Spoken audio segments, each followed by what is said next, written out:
No. Turn around and walk back out. You're filth. A shabby, foul-smelling nobody who wandered in off the road like a walking... When somebody at this desk finally has the nerve to say it to your face before you stink up a sanctuary our guests pay a fortune to relax in a closet, and somebody at this desk finally has the nerve to say it to your face before you stink up a sanctuary. Our guests pay a fortune to relax in.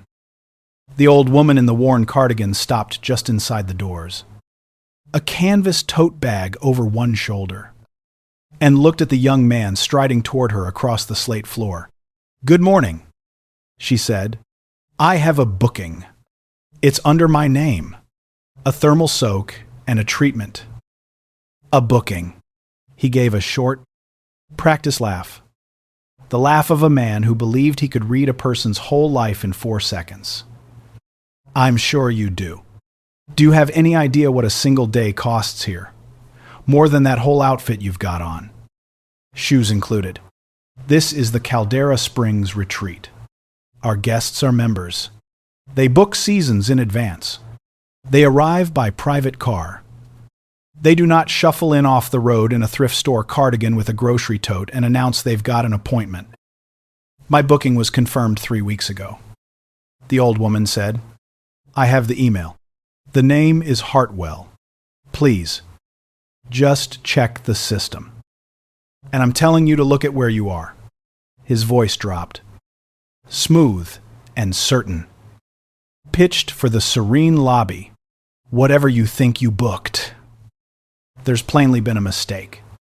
And I am not going to stand here and dig through the system in front of these guests while you hold up the door-dripping road dust onto my slate.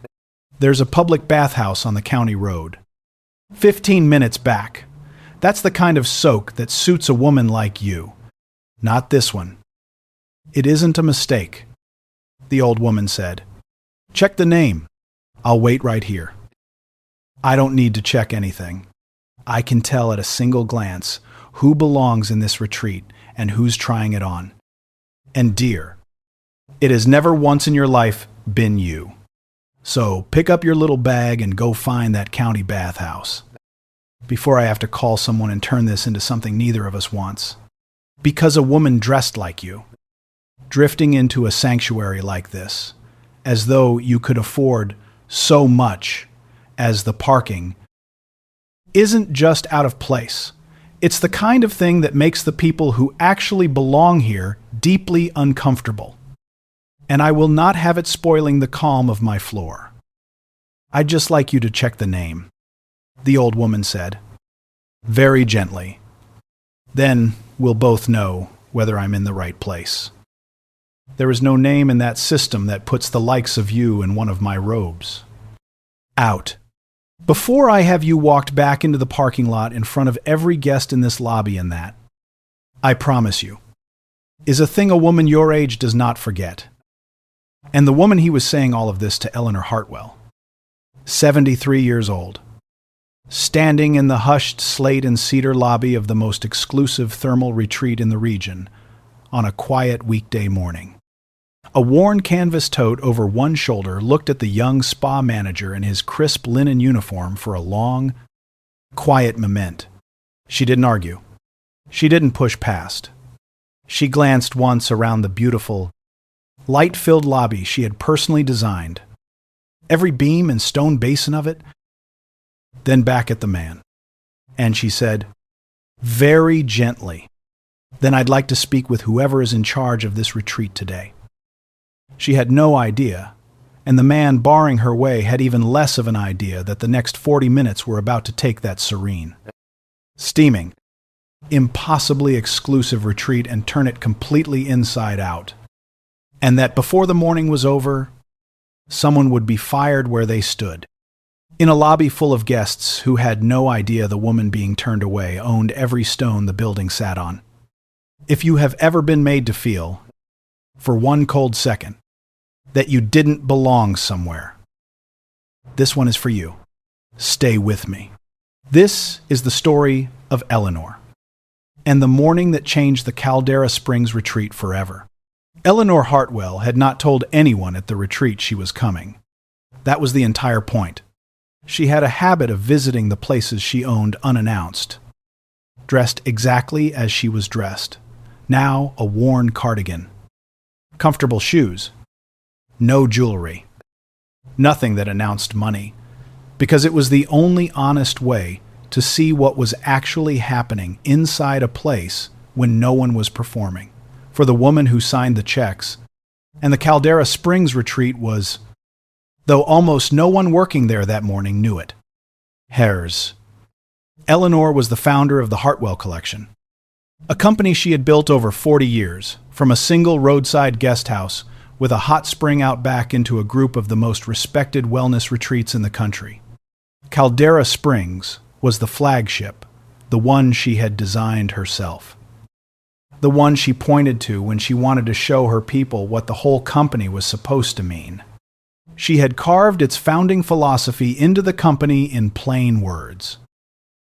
The same belief she had built everything on, that rest and care were not luxuries to be hoarded by the few, but things every weary person deserved. And that anyone who walked through the door, the tired nurse on her one day off, the widow treating herself for the first time in years, the woman who'd saved for months for a single soak, deserved exactly the same gentle welcome as the member who came every season. The manager, currently calling her a walking mop, drew a paycheck with Eleanor Hartwell's name at the top of it. She had been hearing things, quiet complaints, filtered up through 3 layers of staff, that the flagship had begun treating people very differently depending on how they looked when they walked in. That the wrong kind of guest got a cold word and a long wait and a quiet suggestion to try somewhere more their speed, while the right kind got cucumber water and a warm robe and a smile. So Eleanor had done what she always did. She had not called the regional director. She had not sent a representative. She had put on her oldest cardigan, booked an ordinary treatment under a name. No one would connect to the company, and driven herself out to her own flagship on a quiet morning to see, with her own eyes, exactly how Caldera Springs treated a woman who walked in looking like she had nothing. Her own mother had spent 30 years as a laundress and a cleaner in hotels and bathhouses, far grander than any her family could ever afford to enter. As guests, a woman whose hands were permanently chapped from hot water and harsh swab, who scrubbed the towels and the tile and the tubs of people who never once looked at her, who came home at night bone-tired and sat at the kitchen table for a while in silence before she could become herself again. And something her mother said had never left Eleanor, that you learn everything about a place by how it treats the people it thinks it can afford to ignore, not the guest in the best robe, the woman with the mop and the laundry cart, and the tired stranger in the wrong clothes, and the person nobody important is watching out for. There was one memory in particular Eleanor had never been able to set down. When she was 12, her mother, who scrubbed the floors of a fine bathhouse all week, had saved for the better part of a year to treat herself to a single soak there, on her one day off, as a small dignity. A thing she had earned 100 times over. She had pressed her good blouse the night before. She had practiced, Eleanor remembered, the way she would say times, "I have a reservation," so it would come out steady. And the man at the door had looked at her mother's careful, pressed, hopeful clothes and her chapped hands and decided she was not a real guest, and had turned her away on the very tile she scrubbed clean 6 days a week, in front of her own daughter, suggesting she'd be more comfortable at the public baths. Her mother had said nothing.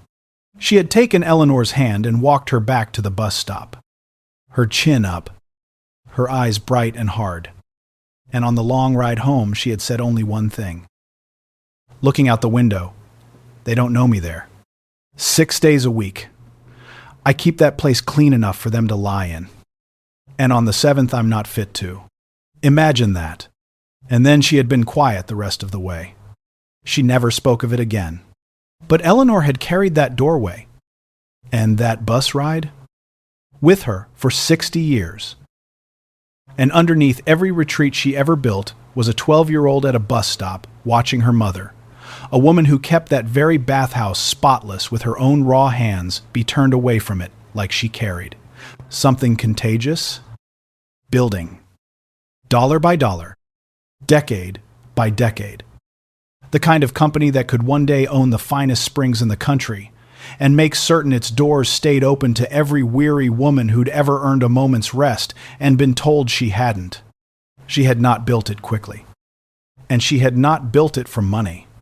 She had started with that single roadside guest house and a hot spring out back, scrubbing its rooms herself in the early years the way her mother had scrubbed other people's, learning every job in the building from the inside.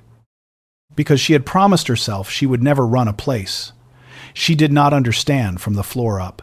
She had grown it one property at a time, slowly, stubbornly, through years when the banks would not lend to a woman with chapped hands in a guest house, and she had carried her mother's promise into every contract and every hire and every set of doors, until the laundress's daughter sat. At 73, atop a company whose name meant rest and care across the country. Eleanor was 73 now, and she had buried a husband and built an empire and raised 2 children who ran charities of their own. And she had never once stopped doing things with her own hands or forgotten the woman at the laundry cart. She still kept the worn cardigan because it was warm and it was honest, and a fine coat had never once made her any kinder. In her canvas tote she carried, as she always did, the one thing of her mother's.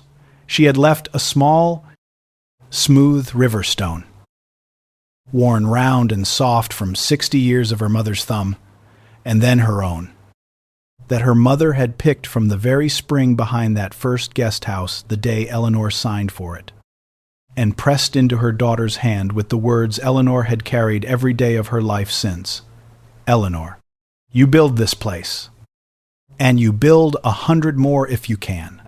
But you remember the woman they turned away at the door, you remember your mother at the bus stop, and you make sure that as long as your name is on it, no tired soul who walks up looking like they've got nothing ever gets told.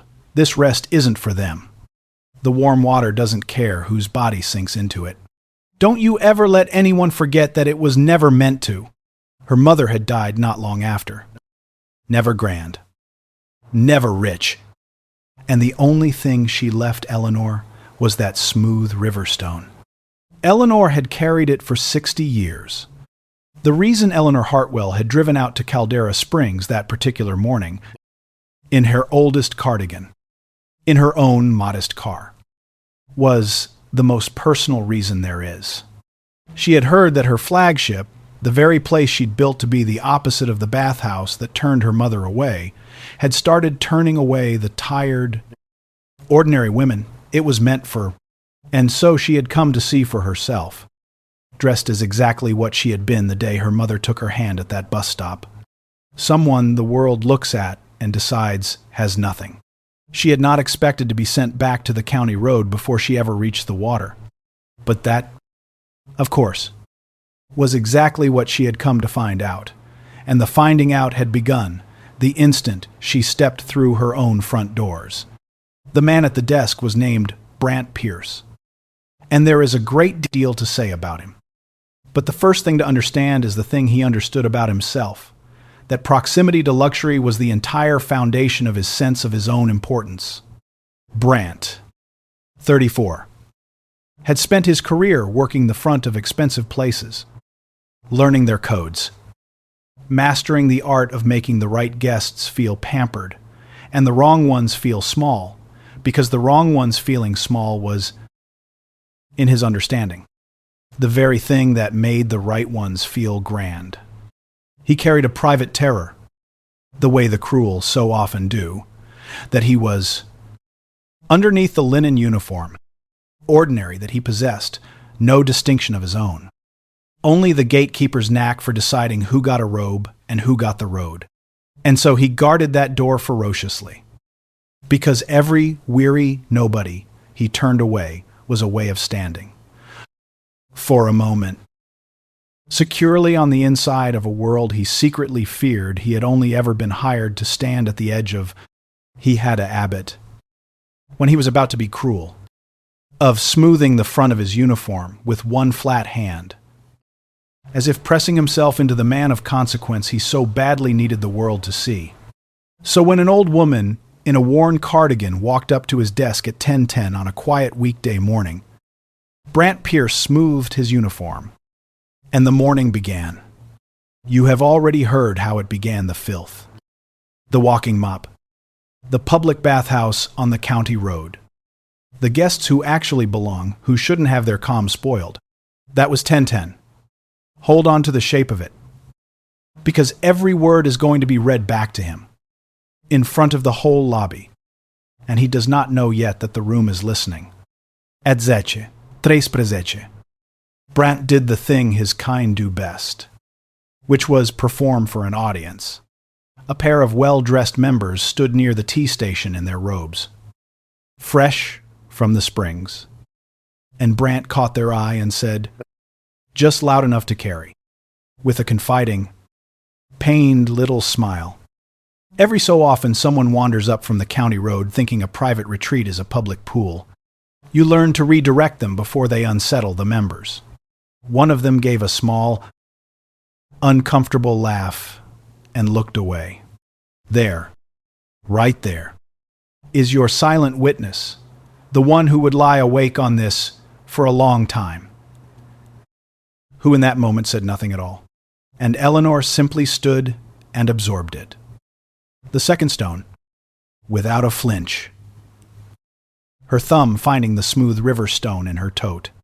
At 10, 6 when Eleanor said, again, evenly, that her booking had been confirmed 3 weeks ago. Brant let out a soft breath through his nose, half a sigh, all pity, and leaned forward the way a man leans toward a child or a stray. Madam, he said, I've been more than patient. Do you understand what this retreat times is? The people who come here have memberships that go back years. They are known. They book whole seasons. And you've shuffled up off the road on a weekday, in a worn cardigan, with a grocery tote, expecting me to wrap you in one of our robes on your word. Where does a woman like you find that kind of nerve? No. Whatever notion got into your head, it ends here. This is not a place for people like you. It never has been, and it never will be. Real talk that is the whole of Brant Pierce in one breath. And he had no idea he had just said it to the woman whose name was on the deed to the slate beneath his polished shoes. This is not a place for people like you. Hold on to that. It comes back. And when it does, it takes the floor out from under him. At 10, 9. Here is the thing that turned the cold cruelty into something the whole lobby could feel. The doors opened and a woman swept in designer athleisure. A leather weekender. Sunglasses pushed up into a perfect blowout. No booking confirmed. Just the easy assurance of someone who expects a robe to appear, because in her experience, one always does. And Brant Pierce's entire posture changed. His shoulders lifted. His smile arrived fast and warm and entirely genuine. Welcome back to Caldera, of course. We can fit you in. Don't you worry about a booking. Let me get you a robe and a glass of something cold. Right this way. He swept her toward the changing suites, into the very calm he had just barred to Eleanor. Past the old woman, as though she had simply ceased to exist. Eleanor watched every second of it. She said nothing. She did not need to. The message had been delivered without a single word. And both of them understood it perfectly, even if only one of them would ever admit it.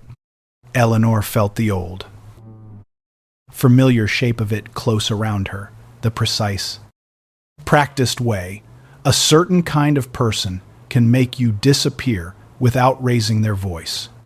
She had felt it at 12, at a bus stop, holding her mother's hand.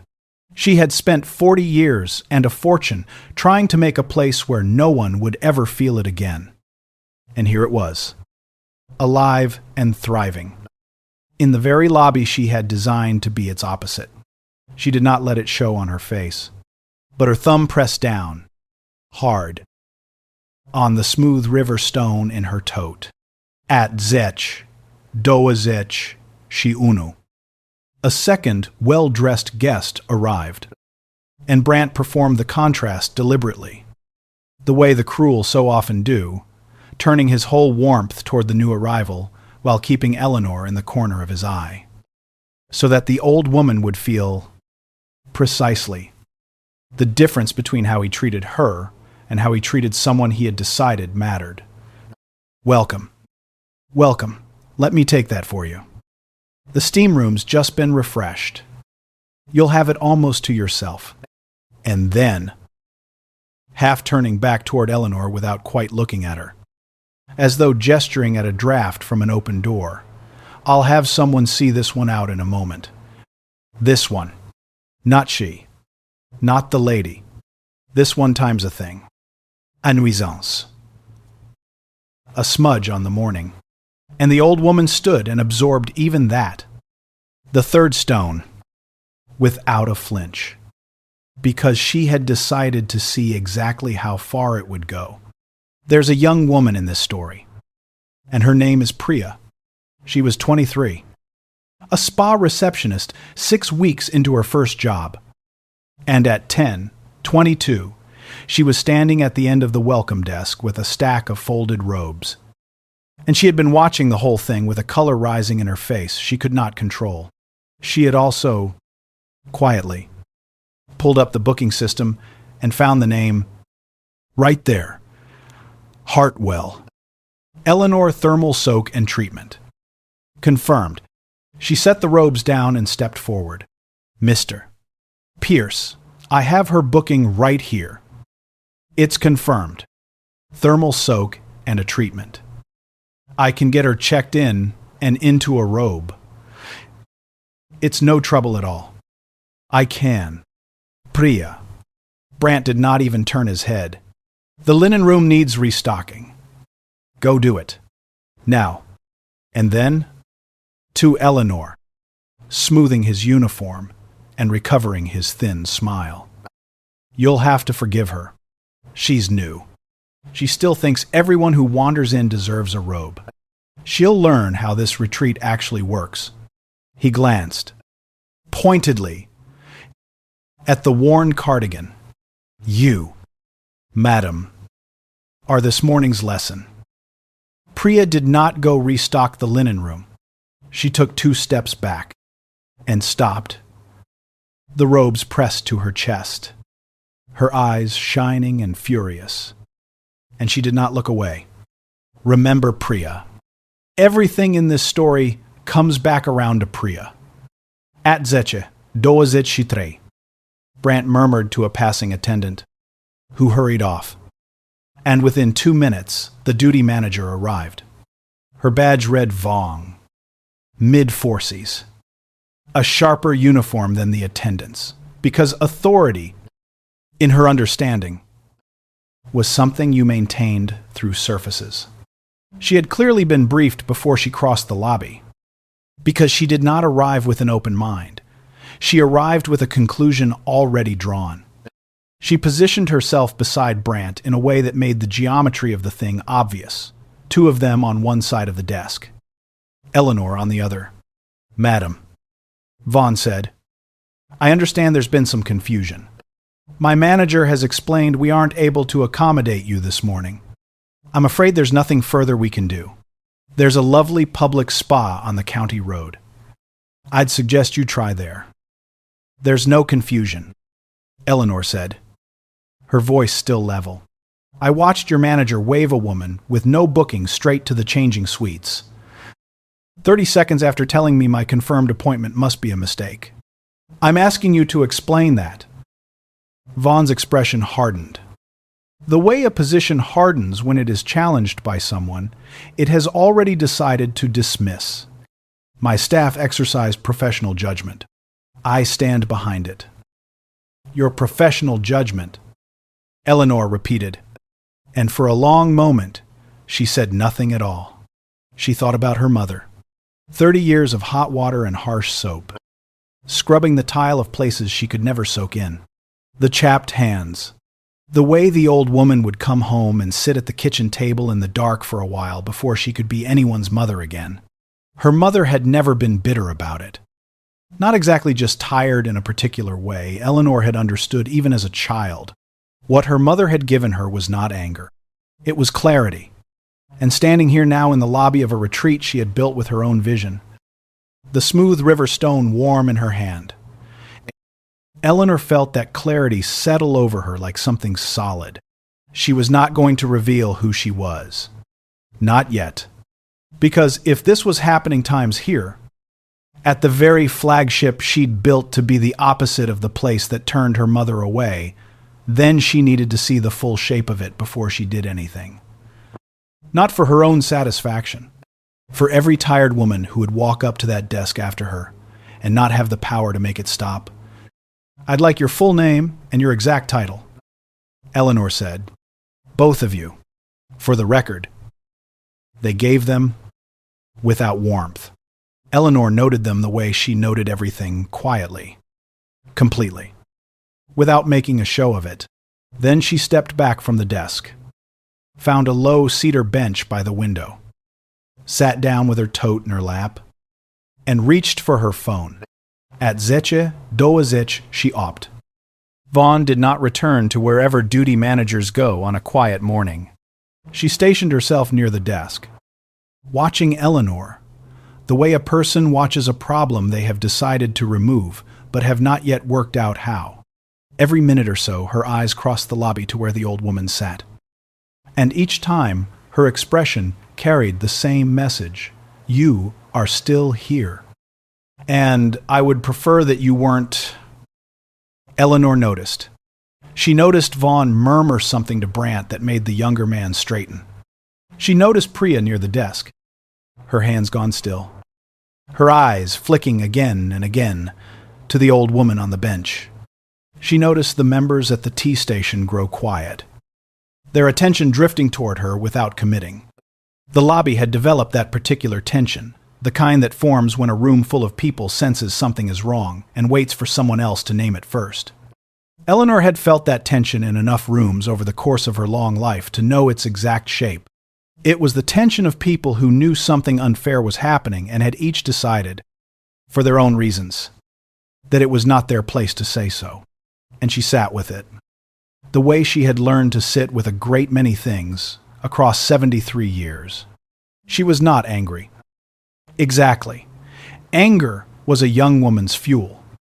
And she had burned through hers long ago and built something with the heat of it. What she felt instead was the cold, clear thing her mother had handed her on that bus, the precise understanding of how a place decides who counts. She watched Brant smooth his uniform and beam at the members and let his eyes slide past her as though she were a coat someone had left on the bench. And she thought, he does this every day. Not to her she could buy and sell the building around him, but to the tired ones who could not. The nurse on her one day off. The widow treating herself for the first time in a decade. The woman who saved for a year, like her mother, and pressed her good blouse the night before, and practiced saying times I have a reservation time so it would come out steady. Those were the people Brant was really turning away. Every day, in a soft and reasonable voice, and they had no holding company to call. That was the thought that kept Eleanor on the bench, still and patient, when a younger version of herself might have stood up and ended it in a sentence. She needed to see the whole of it first. She owed that much to every woman who would walk up to this desk and not be able to make it stop. At 10:30 she unu. Vaughn made her move. She crossed to the bench with the measured stride of someone performing authority rather than exercising it, and stopped a few feet away, and spoke in the lowered voice that is designed to sound discreet while still being heard. Madam, I've given you time. This is a private retreat. We've explained we can't accommodate you, and continuing to occupy our lobby, in view of our members, is not something we'll allow. I'll ask you once to leave before I involve our security staff." Eleanor looked up at her. "I'm a 73-year-old woman, sitting quietly on a bench. I haven't raised my voice. I haven't disturbed a single guest. And you'd rather call security on me than check a booking your own receptionist already found in your own system." "I'm not asking," Vaughn said. Something in the lobby shifted. One of the members at the tea station set down her cup. Priya's head came up. Eleanor looked at Vaughn's face at the certainty there. The complete and undisturbed confidence of a person who had never once considered they might be wrong and felt something settle in her chest that was older and more deliberate than anger. "Then call them," Eleanor said. "I want this to be official." Vaughn's jaw tightened. She gave a short nod toward the far end of the lobby, where two security officers stepped over with the patient heaviness of people who do this regularly, and positioned themselves on either side of the bench. And here, for a moment, it looked as though none of it would matter, as though the lobby would simply close over the injustice, the way warm water closes over a dropped stone. Because the safest thing in the world, for everyone watching, was to look away. The members could turn back to their tea. The officers had their orders.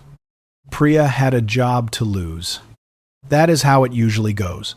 The powerful tighten their grip, and the room lets them win. Because everyone in it has a reason not to be the one who speaks. Eleanor could feel that gravity pulling at the whole lobby. But Eleanor Hartwell had seen exactly what she came to see.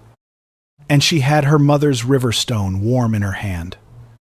And that was enough. She took out her phone. She found the number she wanted.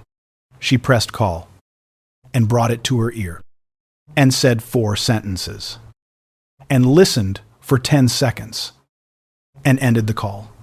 Then she put the phone back in her tote, folded her hands over her mother's stone, and sat quietly and waited. Vaughn's patience snapped. "Madam, I am telling you for the last time." A door opened behind the welcome desk. It was a small sound, the soft click of the staff door that opened and closed 100 times a morning without anyone noticing. But every person in that lobby noticed this one. Through the door came a woman, Diane Castellano, the regional director of the Hartwell collection. In a blazer, she had clearly straightened on her way out.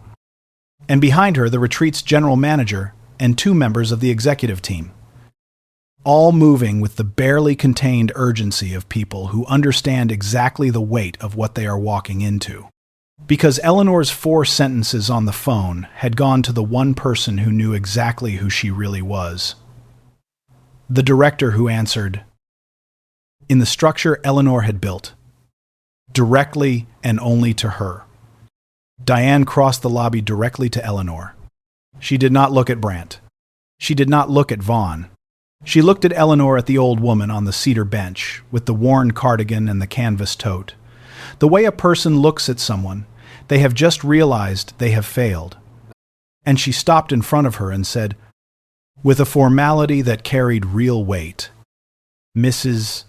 Hartwell, I am so sorry. I am so deeply sorry you were treated this way in our own retreat." The lobby went silent, not dramatically, the way rooms do in films, but the way rooms do in life, one sound at a time, until nothing was left but the soft trickle of the water feature by the entrance, which seemed suddenly and completely wrong for the occasion. Then Diane turned to face the desk and the room beyond, and her voice carried Avon, which somehow made it worse than if she had shouted, "I want everyone in this lobby to understand who this is. This is Eleanor Hartwell. She is the founder of the Hartwell collection. She owns this retreat. She designed this lobby, the beams over your heads, the stone basins, the springs out back. She owns the slate you are standing on, the robes on your shoulders, and the contracts that determine whether any of us work here tomorrow. She keeps her name off everything but the company itself, because she has never once needed to be recognized. She let it sit for exactly one breath, And she just spent half an hour being called filth, being refused her own confirmed booking that no one would even look up, and being threatened with removal because of what she was wearing. I want everyone here to be very clear about what happened at this desk this morning. Brant had gone the color of the slate floor. Vaughn had not moved, standing near the desk with the particular stillness of a person whose entire understanding of the situation has just been restructured, and who has not yet worked out how to exist inside the new version of it. Nobody moved. That was the thing Eleanor noticed most in the seconds after Diane finished the complete absence of motion in a room that minutes before had been building towards something quiet and cruel and certain. Vaughn was still standing near the desk.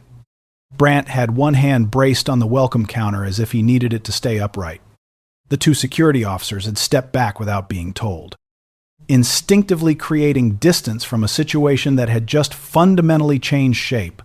Even the members who had drifted closer to watch had gone still, caught between curiosity and the dawning sense of what they had just witnessed, and said nothing about. Eleanor rose slowly from the bench, her mother's stone in her hand, and she looked around. She looked at each face in turn, not with triumph, not with the satisfaction of a woman who has won something, but with the careful attention of someone taking inventory of exactly what she was seeing. Brant found his voice first, which was either brave or foolish, and was, in this case, probably both. Mrs. Hartwell, I want to explain I had no way of knowing who you were. I didn't. Each sentence started with confidence and ran out of it before reaching a period. He was not lying. Exactly. He genuinely had not known who she was. But Eleanor had spent enough time in enough rooms over enough years to know that not knowing is not the same as not being responsible, and Brant knew it too. Somewhere underneath the scrambling, which was why none of his sentences could find their endings. And here, something happened that no one had scripted.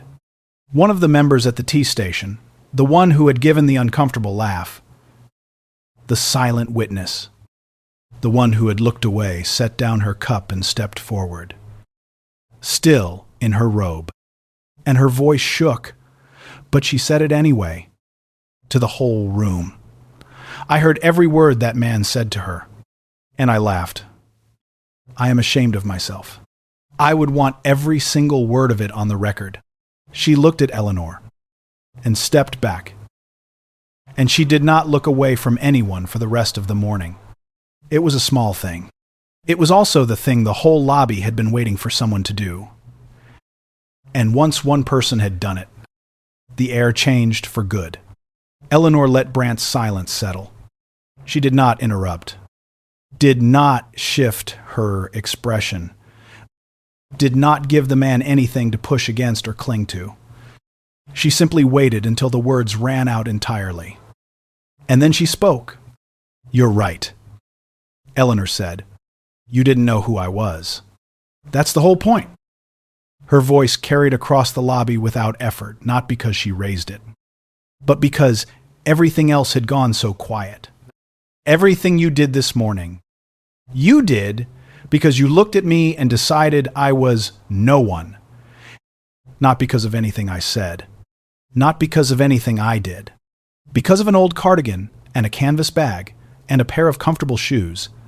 You waved a woman with no booking into a robe while threatening to call security on a 73-year-old sitting quietly on a bench with a confirmed appointment.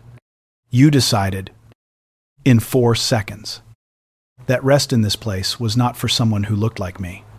And here is the thing you ought to sit with.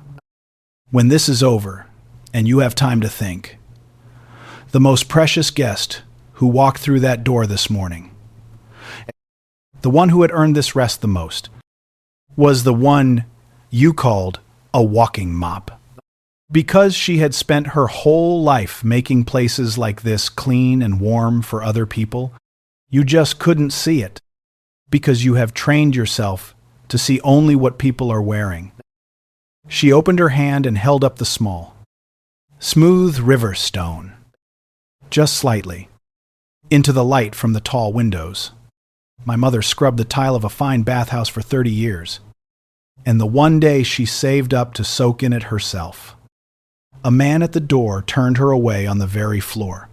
She kept clean because of her chapped hands and her careful clothes in front of me. When I was 12, she gave me this stone, and she told me that if I ever built a place like this, I was to make sure no tired soul who walked up looking like they had nothing was ever told this rest wasn't for them, that the warm water doesn't care whose body sinks into it. I built this entire company, 40 years of it, on that one promise. She closed her hand around the stone.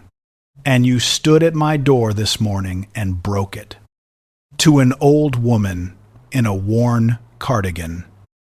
In almost exactly the words that man used on my mother 60 years ago. You didn't invent that cruelty. Son, you just inherited it. And you were proud of it. And you called it good service. That is the saddest part of all of this. Not that you did it to me, but that you would have done it just the same to any tired woman who couldn't fire you. And almost all of them can't. Brant attempted one more sentence. It didn't make it far. Diane spoke instead. Quietly. Finally, Brant, you're relieved. Effective immediately. Brant's face settled into something gray and inward. Whatever argument he had left, he chose not to use it.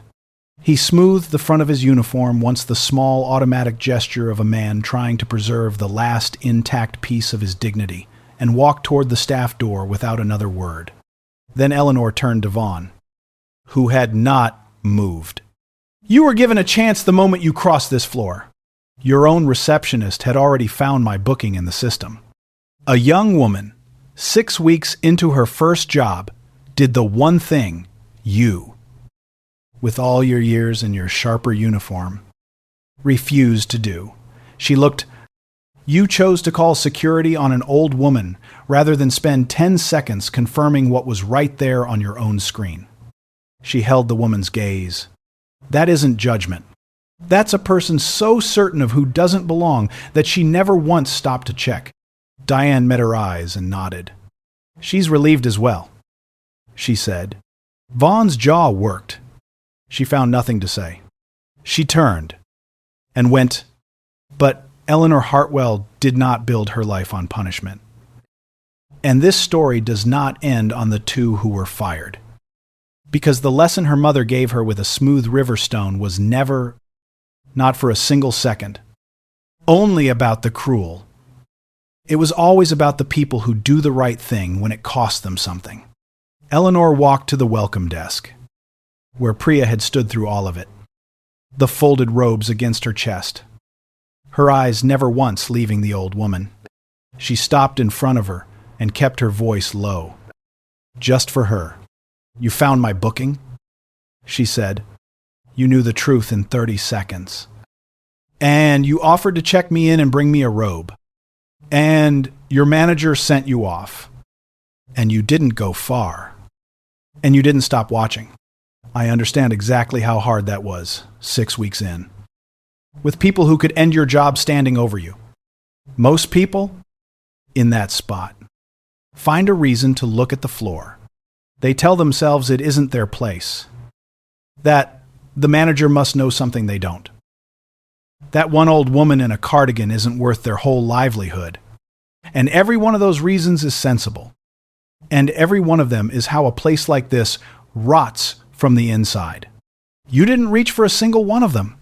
That you did the right thing anyway, when it cost you something and bought you nothing, tells me everything I need to know about who you are. Priya opened her mouth, and Eleanor went on before she could speak. The people who keep the door of a place like this should be the people who, when a tired stranger is standing in front of them, being decided about, look times and then act on what's true, even when no one gives them permission. That's you, starting tomorrow, with the regional director's blessing. You're moving up a real role, a real title, a real voice at this desk, because I would rather put my mother's promise in the hands of someone like you than in the hands of 10 people in pressed uniforms who never once looked. Priya looked at her for a long moment, her eyes moving through several things before settling somewhere between relief and resolve. "I won't let you down," she said. "I know," Eleanor said simply. "That's why I'm asking." And then, because the morning had its own justice, an older woman came forward, a housekeeper named Rosa, who had laundered the robes and scrubbed the tile and cleaned the soaking rooms of Caldera Springs for 19 years. The longest of anyone there. Her hands chapped from hot water and harsh soap, exactly the way Eleanor's mother's had been. She had been quietly folding towels in the corner when it all began. And she came to Eleanor, now, twisting a cloth in her hands, unable to fully meet her eyes. She said she was ashamed. She said she had seen tired women turned away from the front before, not often, but more than once, and each time she had told herself it wasn't her place, that the front of house people knew the members, that it was above a housekeeper's station to say anything. She said she had a daughter of her own, grown now, and that she had spent 19 years keeping this place soft and warm for strangers. And that watching that old woman be called filth this morning, she had thought of her own self, and her own hands, and what she would feel if anyone ever spoke to her that way at a door she'd kept clean. And she had still said nothing, and that was the part she did not think she would ever stop hearing. Eleanor did not lecture her. She had no use for that. She reached out and took the housekeeper's chapped hands in her own, the hands of a woman who scrubbed the place clean, held in the hands of the woman who owned it, the way no member had ever once held her own mother's, and she held them a moment, and turned one over, and looked at the redness in the knuckles she knew so well. And she said only, "Then be the one who speaks up next time." That's how a person squares it. Not with me, with the next tired soul who walks up to that desk while the whole room decides about her. Be the one who says something. You, of all people, will know her when you see her. And Rosa nodded slowly. Like something heavy she had carried for 19 years, had finally been set down where it belonged. Then Eleanor turned to face the lobby, the members who remained. The staff. The security officers who had not asked to be put in the middle of it. She spoke without preamble.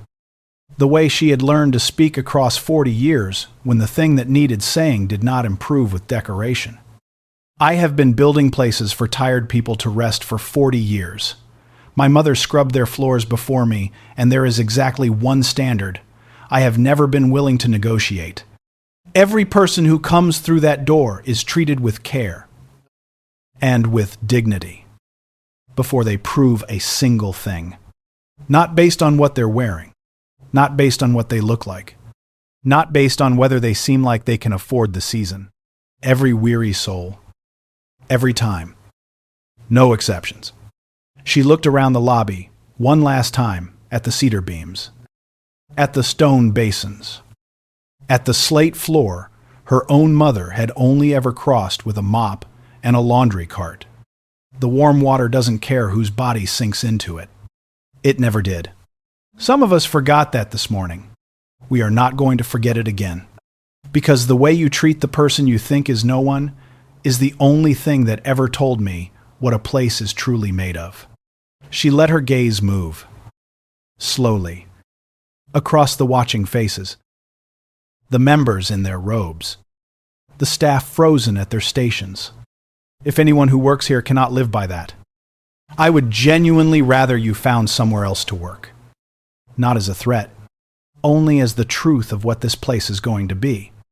For as long as my mother's name is on the promise behind it. 3 months later, on a quiet weekday morning, a woman came through the doors of the Caldera Springs retreat, a tired-looking woman in a nurse's scrubs.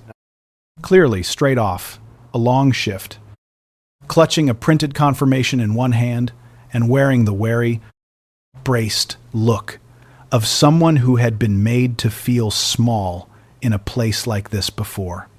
It was her first visit, a treat she had saved months for. and she had the careful posture of someone half expecting to be turned away at the desk. Priya was at the front when she came in.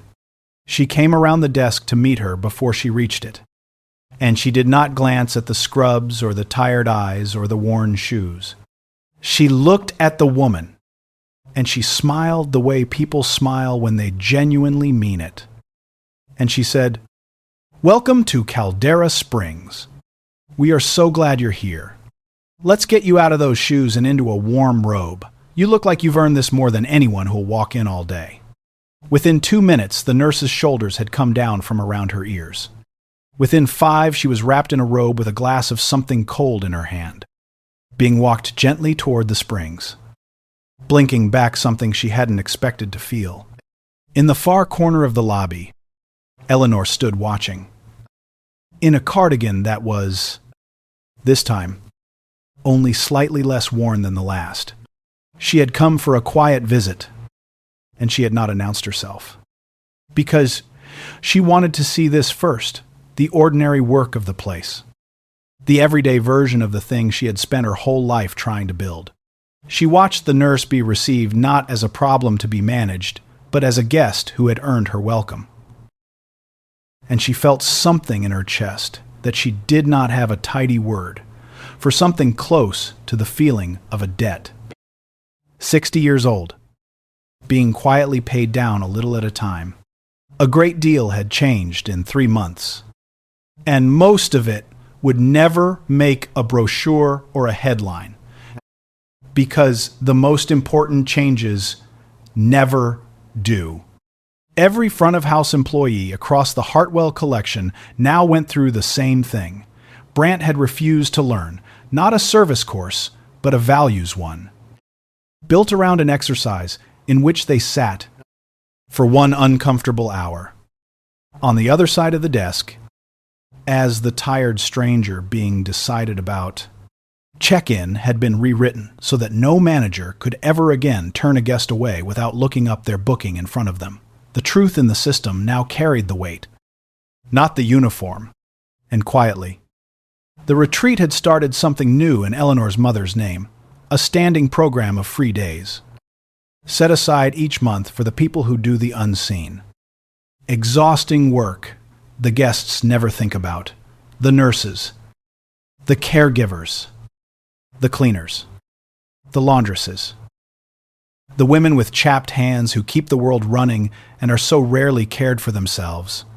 Rosa had asked, shyly, to help choose who was invited, and Eleanor had told her there was no one alive better suited to it.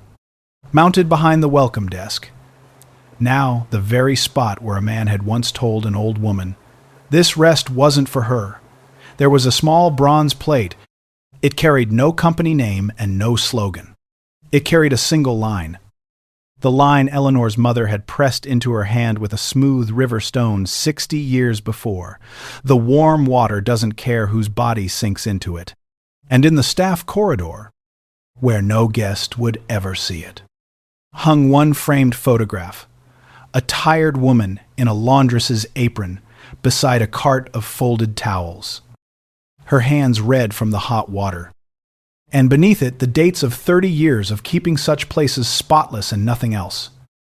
Because the people who needed to understand it would, and the people who didn't could walk past. Priya passed it now, leading the nurse toward the warm springs. And she touched the frame once. The way you touch something for luck. The way you touch something that is watching over the room. And she kept walking. Eleanor watched the tired nurse sink, at last, into the steaming water, and let her head fall back, and her eyes close, the long shift visibly, leaving her body an inch at a time. And she turned the smooth river stone once in her palm, her mother's stone, picked from the first spring she ever owned, and she thought that somewhere, 60 years and a long road away, a woman at a bus stop with her chin up and her eyes bright and hard would have liked very much to see this, a tired, working woman in this water, welcomed, with no one at the door to decide she hadn't earned it. Then she tucked the stone back into her worn canvas tote, the way she always did, and went quietly out the way she had come, in her old cardigan, unremarked by anyone, having seen exactly what she came to see, a place, at last, that knew who it was. This story is fiction. Eleanor isn't real. Her mother isn't real. Brant and Vaughn aren't real. And neither is the Caldera Springs retreat. But the man smoothing the front of his uniform is real. He is standing at the door of some warm and beautiful place right now, a spa, a hotel desk, the threshold of some serene and gilded room you and I might walk into, tired and out of place, and dressed in the wrong clothes, and he is deciding in about 4 seconds, by the wear on a cardigan and the make of a bag, who belongs and who should be sent back to the county road, whose weariness has earned a warm robe and whose can go soak somewhere cheaper. That happens every single day, in places like that one, all over this world, to people who own nothing and never will, and to a great many who have built more and carry more than the person turning them away could ever guess. Every tired soul deserves care, and every person deserves dignity. Before they prove anything, before they show you what they have, before you decide whether they belong, that isn't just good business. It is simply what is right. And the cruelest thing a place can do is not turn a grown woman away. It is to look at someone who has spent her whole life keeping the world clean and comfortable for others. Someone who has finally come to be cared for herself, and tell her in a soft, certain, reasonable voice that the rest other people take for granted was never meant for her. So let me ask you, before you go, the next time you watch someone get looked up and down and quietly sent away, the tired woman in the worn cardigan, the nurse straight off a double shift, the person in the room has already made up its mind about which one are you going to be, the one who gives the uncomfortable laugh and looks away and tells yourself it isn't your place, or the one who steps forward, the way a young receptionist once did, with everything to lose, and says, "I found your booking. You belong here. Let me bring you a robe myself. Tell me down in the comments about a time someone made you feel like you didn't belong, and a time someone made sure you did. I want to hear both. If this story stayed with you, share it with someone who needs the reminder today. And subscribe, because every week we find the people the world looked past and we tell their stories. Don't be a Brant. Be a Priya. And whatever you do, however the tired stranger in front of you happens to be dressed, remember that the warm water doesn't care whose body sinks into it. And neither should you.